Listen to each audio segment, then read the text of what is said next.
জন্মপূর্ণা প্রতিশ্রুতি পূরণের দিন জানিয়েছেন মুখ্যমন্ত্রী শুভেন্দু অধিকারী। একই সঙ্গে রাজ্যে এতদিন ধরে চলে আসা সমস্ত সরকারি প্রকল্প একই রকম ভাবে চালু থাকবে তেমনটাও জানিয়েছেন মুখ্যমন্ত্রী।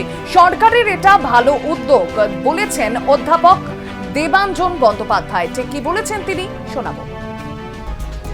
এটা অত্যন্ত ভালো উদ্যোগ। পূর্ববর্তী সরকারও লক্ষ্মীর ভান্ডার দিয়েছিলেন ১,৫০০ টাকা করে।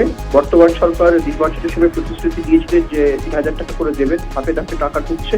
এটা অত্যন্ত সদর্থক যে সরকার প্রতিশ্রুতি রাখছে, যদিও এখনো বহু মানুষ হয়তো এখনো টাকা পাননি, ধীরে ধীরে পাবেন, কারণ প্রক্রিয়াটা অত্যন্ত বড় এবং হয়তো কিছুটা জটিল।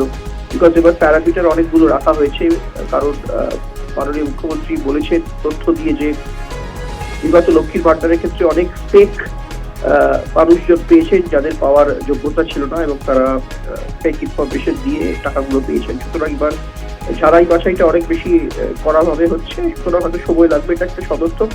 তবে এই প্রিভি পলিটিক্স ঠিক আছে আমাদের মতো দেশে, যেখানে জনগোষ্ঠী অত্যন্ত বেশি, বহু মানুষ, প্রান্তিক মানুষ যাদের সরকারি সুবিধা পেলে ভালো হয়, সেটা সদর্থক। নতুন সরকার করছেন, সাধুবাদ জানাই। কিন্তু আবার অনুরোধ থাকবে নতুন সরকারের কাছে যে শুধুমাত্র ফ্রিবি পলিটিক্স নয়, ফ্রিবি সার্ভিসেস নয়, বরং শিক্ষা, শিল্প এবং কর্মসংস্থানের জোর দেওয়া হোক, যাতে মানুষ নিজে যোগ্যতা অর্জন করে নিজের অর্থ রোজগার করতে পারেন এবং সরকারের উপরে এই ধরনের পরনির্ভরতা কমে। সেটাই মাননীয় প্রধানমন্ত্রী নরেন্দ্র মোদী বলছেন আত্মনির্ভর ভারত, এবং আত্মনির্ভরতা প্রত্যেক ব্যক্তির দরকার।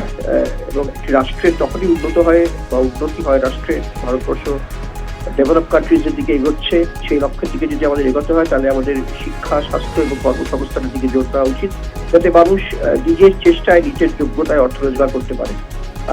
অবশ্যই এই পদক্ষেপ যিনি সরকার যে প্রতিশ্রুতি দিয়েছিলেন সেটা রাখছেন, সেটা ভালো পদক্ষেপ। সবাই পাক টাকা যারা যোগ্য, সাধুবাদ জানাই। কিন্তু আমি যেটা বললাম সেটা অনেক বেশি গুরুত্বপূর্ণ।